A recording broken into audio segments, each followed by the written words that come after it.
There's a growing belief, mostly amongst our younger generation, that the middle class is starting to show signs of weakness and may one day disappear.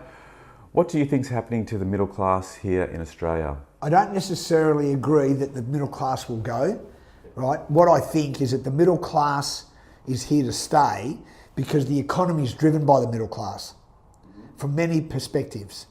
You know, from a taxation perspective, they pay the most amount of tax. From a business perspective, they're the most amount of single business owners. Where we suffer a problem with that, and this is getting into the political arena, is that we don't have any wages growth in this country. So therefore, what's happened is we've got household debt rising, we've got no wages growth. So therefore, when I bought my first house, 20% of my net pay went into my mortgage. Now, the average is well over 53%. So therefore, is the middle class being abolished? No, but it is under pressure. So that's maybe a way of coining that phrase, that the middle class is under pressure. And the reality of that is now, it is harder to make $1 today and utilise it than what it was years ago.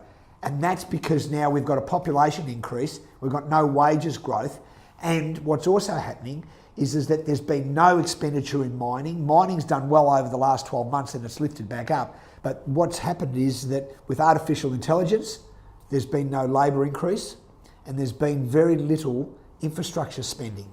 So therefore what that tells me, and that's considered to be the backbone of our country here in Australia, so that tells me that those people that were earning very, very big money who lost their jobs in the mining industry haven't been re-employed after the mining industry's got back on its feet. So, and I think there are a lot of industries like that, but competition is stiffer now than what it used to be because we have more people coming into Australia to be educated from a whole range of different countries. We have a population increase, which is also creating more competition. All those things combined lead me to believe that we still have a middle class. It's going to be harder for us to be able to maybe eat as well as we did the year before with this population increase because we don't have a lot of jobs growth. And there's a problem with that. And even though that the government's been spruiking that I think we've had 1.1 million jobs increased, that's great. The reality of it is it's really not enough. So therefore, we're led with the problem, A, of what I've just mentioned, and B, no wages growth. Those two things combined make everything more expensive. So therefore, that's the pressure that's been put on the middle class right now today. Given the rate of inflation, low interest rates and competition in the property market, it's becoming very difficult to develop and maintain a significant savings plan that will ensure a comfortable future. What do you think it will take to ensure success in this current economic climate? It comes down to education. One of the things that we're not educated with in this country, and probably many countries, is there's no entrepreneurship. Schools don't teach that. And that's when I say I think you have to be educated at least to a certain level, but there is no school. The answer to your question, John, for me, is a little bit like a snake. There's no direct answer, but we need to teach entrepreneurship. And if you want to live better than your neighbour, or you want to live to a standard that you aspire to, you need to be an entrepreneur. You need to invent, create, or develop something that the public needs and that they'll use as a service or a product, etc. So entrepreneurship is where it's at. And that's why I think a lot of that is born from the household you're raised in and generally what's accepted. So therefore, and many spruikers speak about this, but we need our education system to be changed, and that's something that I haven't really spoken to you about, but our education system I still think is teaching the wrong things. But we are in a global community and we still need to be educated. So therefore I think our aim is down the wrong track. So therefore I think the opportunity with our population growth is that we should be creating more entrepreneurs, and that will create a better standard of living.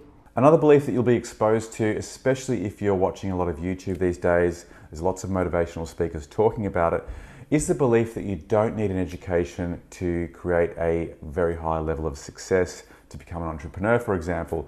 What are your thoughts on the notion of an education versus experience as being the key to one's success? Well, I go back to the rule of the experience and education.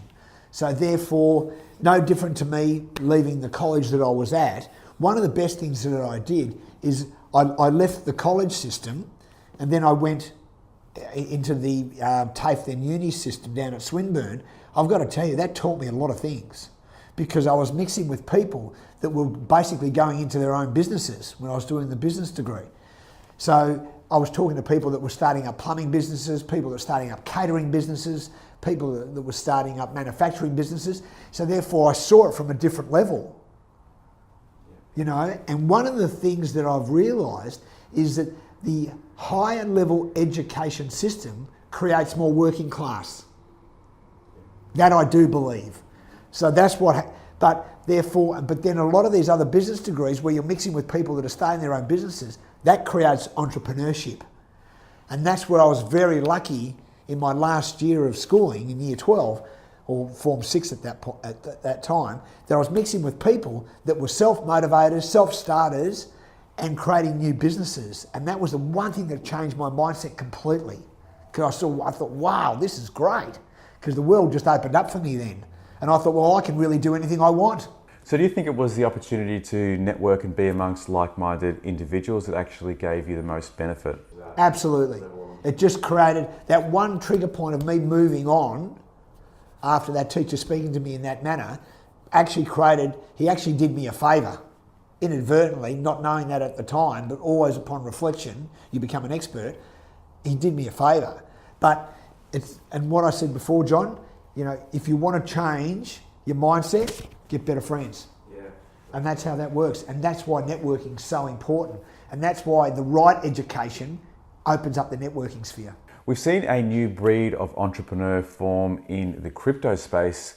Often they work in isolation. Do you feel that they might be missing out on some of the benefits of a traditional education? A lot of the people that have been in the crypto space and done well, the ones that I've met, they are quite well educated people. Yes. Right? But you know, you can get very insular and isolated in your own sphere, and that's probably the one scary part of crypto, is a lot of people that are doing well with crypto are very insulated in their world. And that's why I do think you need to network really well into other spheres of business.